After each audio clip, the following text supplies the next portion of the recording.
پچھلے 4 جمعوں سے حضور علیہ الصلوۃ والسلام کی سیرت کی مناسبت کو لے کر ہم نے ایک عنوان شروع کیا ہے۔ حضور اکرم صلی اللہ علیہ وسلم کے امت پر 6 بڑے احسانات۔ ویسے تو ہمارے نبی اکرم صلی اللہ علیہ وسلم کے ہم پر اتنے احسانات ہیں، امت پر، کائنات پر نبی اکرم صلی اللہ علیہ وسلم کے اتنے احسانات ہیں کہ ان کو گنتے گنتے زندگی گزر جائے شاید احسان پورے نہ ہوں۔ ساری زندگی ہمارے نبی صلی اللہ علیہ وسلم نے امت کے لیے گزاری، امت کی فکر میں گزاری، لیکن علماء اکرام نے سیرت نبوی کی روشنی میں 6 بڑے احسانات کا ذکر فرمایا۔ ان میں سے آج 4تھا احسان ہے جس کا ذکر ہم نے کرنا ہے۔ پہلا احسان، حضور اکرم صلی اللہ علیہ وسلم نے دنیا کو عقیدہ توحید کی تعلیم عطا فرمائی۔ دوسرا احسان، حضور صلی اللہ علیہ وسلم نے دنیا کو وحدت انسانی کا تصور دیا۔ تیسرا احسان، حضور اکرم صلی اللہ علیہ وسلم نے دنیا کو احترام انسانیت اور انسانی عزت و وقار کا درس دیا۔ یہ ساری چیزیں وہ ہیں جو اس سے پہلے، حضور کی آمد سے پہلے معاشرے میں نہیں تھی، جس کی وجہ سے انسان دن بدن دلدل میں پھنستا چلا جا رہا تھا۔ اور چوتھا احسان، حضور صلی اللہ علیہ وسلم نے تیسرا احسان کے احترام انسانیت کا درس دیا، اور حضور صلی اللہ علیہ وسلم نے انسان کو کار مذلت سے نکال کر انسان کو عظمت اور عزت عطا فرمائی۔ حضور صلی اللہ علیہ وسلم کی آمد سے پہلے جو حالات تھے وہ بڑی قسم کرسی کے حالات تھے۔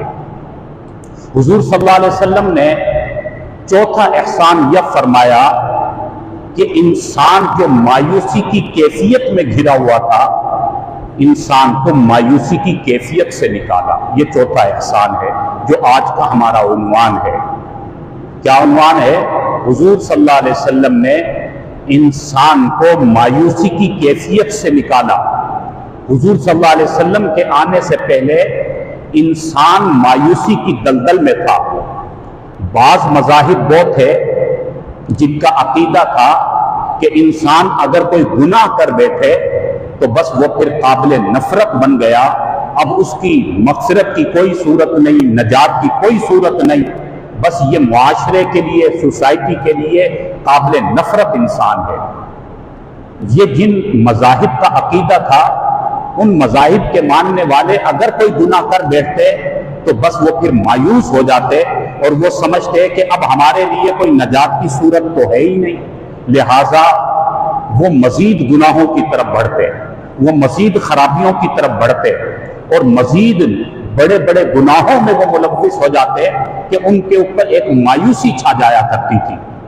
پھر حضور صلی اللہ علیہ وسلم نے آ کر اس عقیدے کو حضور نے ختم کیا اور انسان کو بتایا کہ مایوسی کفر ہے، مایوسی سے منع کیا گیا۔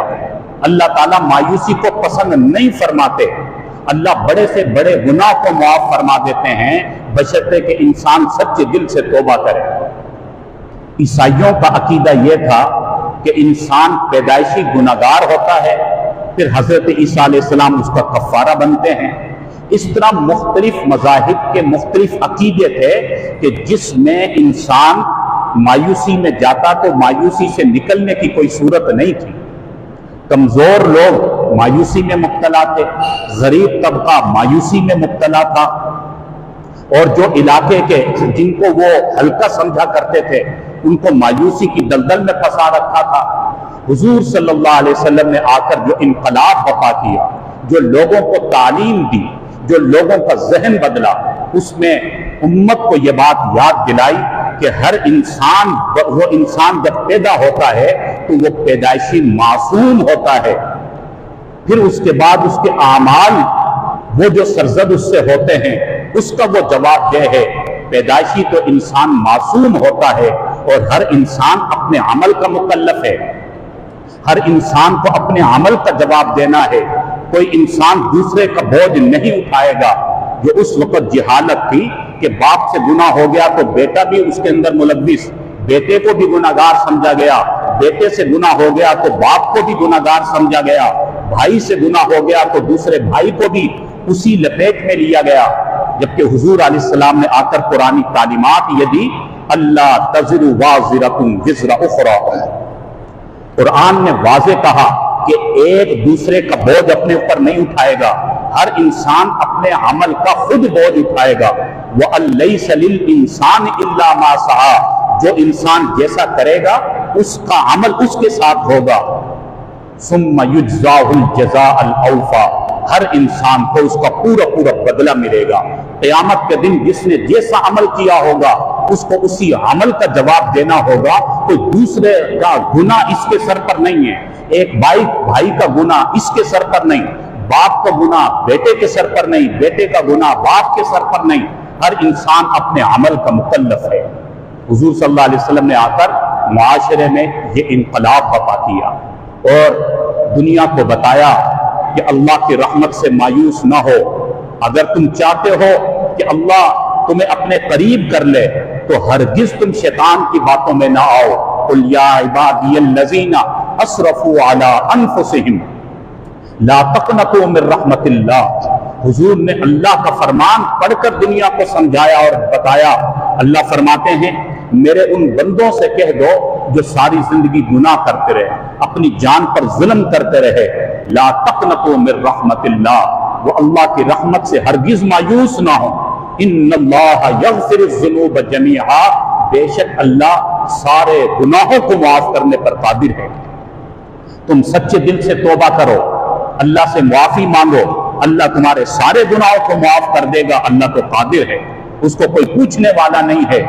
تو حضور علیہ السلام تو جس جاہلیت کے دور میں آئے تھے، ہر انسان کسی نہ کسی برائی کی دلدل میں پھنسا ہوا تھا۔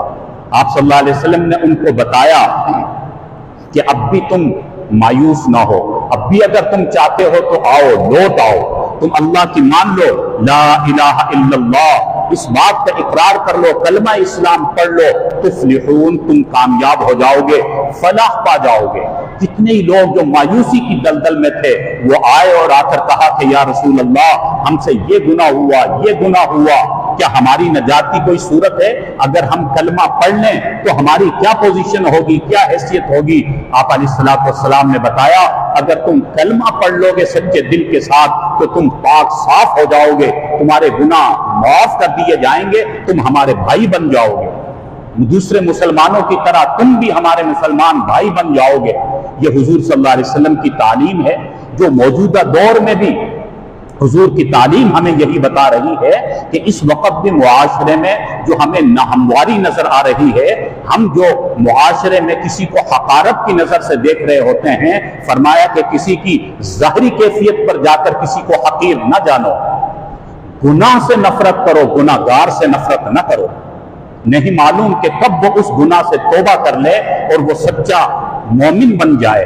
اللہ تو توبہ کے ہر وقت منتظر ہیں، اللہ تو ہر وقت یہ چاہتے ہیں کہ میرا بندہ مجھ سے توبہ کر لے۔ اس لیے حضور صلی اللہ علیہ وسلم نے امت کو یہ تعلیم دی کہ کسی کی ذات سے نفرت نہ کرو۔ ہاں اس کا عمل اگر غلط ہے، وہ کوئی غلط کاری کر رہا ہے، کوئی ڈکیتی کر رہا ہے، کوئی چوری کر رہا ہے، کوئی زنا کر رہا ہے، کوئی بدماشی کر رہا ہے، کوئی قتل کر رہا ہے، اس کا وہ فعل غلط ہے، اس کا وہ عمل قابل نفرت ہے، لیکن کسی کی ذات سے نفرت کرنے کی اجازت نہیں۔ اس کے لیے توبہ کے دروازے کھلے ہوئے ہیں، وہ کبھی بھی توبہ کر کے واپس لوٹ سکتا ہے، اپنے اللہ کو راضی کر سکتا ہے۔ وَلَا تَيْأَسُوا مِن رَوْحِ اللَّهِ، اللہ نے قرآن میں کہا اللہ کے فیض سے ہرگز مایوس نہ ہو۔ إِنَّهُ لَا يَيْأَسُ مِن رَوْحِ اللَّهِ إِلَّا الْقَوْمُ الْكَافِرُونَ، اللہ کی رحمت سے تو کافر ہی مایوس ہوا کرتا ہے، مومن نہیں۔ مومن کی یہ شان ہوتی ہے کہ وہ ہر وقت اللہ سے اچھی امید لگا کر رکھتا ہے۔ چنانچہ حضور صلی اللہ علیہ وسلم نے مایوسی کی دلدل میں پھنسے ہوئے انسان کو وہاں سے نکالا اور محنت فرمائی اور ایک معاشرہ تشکیل دیا اور ایک سوسائٹی وجود میں آئی، تو پھر ان مسلمانوں نے جنہوں نے حضور کی اس دعوت کو قبول کیا، اللہ نے ان کی کایا پلٹ دی، اللہ نے ان کو پھر وہ عظمتیں اور عزتیں عطا فرمائی جن کے لیے اللہ نے خود قرآن میں کہا کہ یہ مجھ سے راضی ہیں اور میں اللہ ان سے راضی ہو گیا۔ اللہ نے ان کے لیے دنیا میں ہی جنت کا اعلان کر دیا، پھر اللہ نے یہ مقام اور مرتبہ فرمایا، عطا فرمایا ان کو۔ اس لیے کسی نے کہا وہ جو نہ تھے خود راہ پر اوروں کے ہادی بن گئے، کیا نظر تھی جس نے مردوں کو مسیحا کر دیا۔ جو ایک طرح سے مردے ہو چکے تھے لیکن حضور کی محنت نے ان کو کھڑا کیا، حضور کی محنت نے ان کو مایوسی سے نکالا اور ایک مقام دیا، ایک مرتبہ دیا، انسانوں کو جینے کا ڈھنگ سکھایا، انسان کا مقام اور مرتبہ بتلایا اور مایوسی سے بچا کر انہیں اللہ کا قرب عطا کیا، تقوی عطا کروایا، اور جب وہ اللہ کا قرب لینے والے بن گئے تو اللہ نے دنیا میں ہی انہیں کامیابی کی سندیں عطا فرما دی۔ تو حضور صلی اللہ علیہ وسلم کا اس کائنات پر یہ بہت بڑا احسان ہے کہ حضور صلی اللہ علیہ وسلم نے انسان کو اس مایوسی کی کیفیت سے نکالا جس میں انسان گھرا ہوا تھا۔ حضور صلی اللہ علیہ وسلم کی آمد سے پہلے کے حالات ہم سنتے رہتے ہیں، کیا حالات تھے۔ حفیظ جالندری جو ایک شاعر گزرا، اس نے حضور کی آمد سے پہلے کے نقشے کو اور حضور کی آمد کو اپنے انداز میں یوں بیان کیا۔ وہ کہتا ہے کہ وہی یونان جو کہلاتا تھا تہذیب کی دنیا، وہی روئے زمین پر آج تھا تخریب کی دنیا۔ یہ تحقیق و تجسس کا جہاں تھا آج ویرانہ، افلاطون کی خرد سقراط کی دانش تھی افسانہ۔ غرض دنیا میں چاروں سمت اندھیرا ہی اندھیرا تھا، نشان نور گم تھا، ظلمت کا بسیرا تھا کہ دنیا کے افق پر دفتن سیلاب نور آیا، جہان کفر و باطل میں صداقت کا ظہور آیا۔ حقیقت کی خبر دینے بشیر آیا، نذیر آیا، شہنشاہی نے جس کے پاؤں چومے وہ فقیر آیا۔ مبارک ہو زمانے کو کہ ختم المرسلین آیا، صاحب رحم بن کر رحمت للعالمین آیا۔ یہ حضور صلی اللہ علیہ وسلم جب آئے دنیا میں تو دنیا کو رحمت ملی، دنیا کو اللہ کا قرب ملا۔ تو حضور صلی اللہ علیہ وسلم کا یہ بہت بڑا ہم پر احسان ہے، اور ہمیں یہی تعلیم ہے کہ ہم نے بھی کبھی بھی مایوسی کی دلدل میں نہیں جانا، اللہ کی رحمت سے پر امید رہنا ہے۔ آپ صلی اللہ علیہ وسلم نے فرمایا التائب من الذنب کمن لا ذنب لہ، فرمایا جو سچے دل کے ساتھ توبہ کر لیتا ہے اللہ اس کو ایسا بنا دیتے ہیں جیسے اس نے کبھی گناہ ہی کیا ہی نہیں۔ ہمیشہ اللہ سے توبہ کرتے رہیں، اللہ سے معافی مانگتے رہیں، اور کبھی بھی مایوسی کی طرف نہ جائیں، یہ اللہ کو پسند نہیں ہے۔ تو یہ چوتھا احسان ہم نے گنوایا، اللہ تعالی ہمیں عمل کی توفیق نصیب فرمائے۔ اور بھائی آج ہمیں ہمارے بڑوں کی طرف سے یہ حکم ملا، حضرت مفتی تقی عثمانی صاحب دامت برکاتہم جو ہمارے شیخ الاسلام ہیں، وفاق المدارس کے صدر ہیں، کہ آج کا دن ہم دو اعتبار سے امت کے سامنے اس کی وضاحت رکھیں، بلکہ فرمایا کہ اس اعتبار سے آج کا دن منائیں۔ ایک تو یوم تشکر، کہ اللہ تعالیٰ نے وہ ہماری خواہش کہ امت مسلمہ میں کوئی اتحاد کی شکل پیدا ہو جائے، اللہ نے اس کی ایک شکل بنائی کہ پاکستان اور سعودی عرب میں ایک مضبوط اتحاد قائم ہوا، ایک معاہدہ ہوا۔ ماشاءاللہ سعودیہ ایک سیاسی طاقت ہے اور پاکستان ایک عسکری طاقت ہے۔ آپ حضرات کے علم میں ہے کہ سعودیہ اور پاکستان کا یہ معاہدہ ہوا کہ حرمین کا تحفظ پاکستان کی فوج کرے گی۔ یہ ہمارے لیے اعزاز کی بات ہے کہ اللہ تعالیٰ نے ہماری فوج کو، پاکستان کو اس کے لیے منتخب کیا کہ ہماری فوج نے حرمین کا دفاع کرنا ہے، حرمین کا تحفظ کرنا ہے۔ اور بڑوں نے یہ امید ظاہر کی ہے کہ آج پاکستان اور سعودیہ کا یہ اتحاد بنا، امید ہے اب دیگر اسلامی ممالک بھی آہستہ آہستہ اس اسلامی اتحاد کا حصہ بنیں گے۔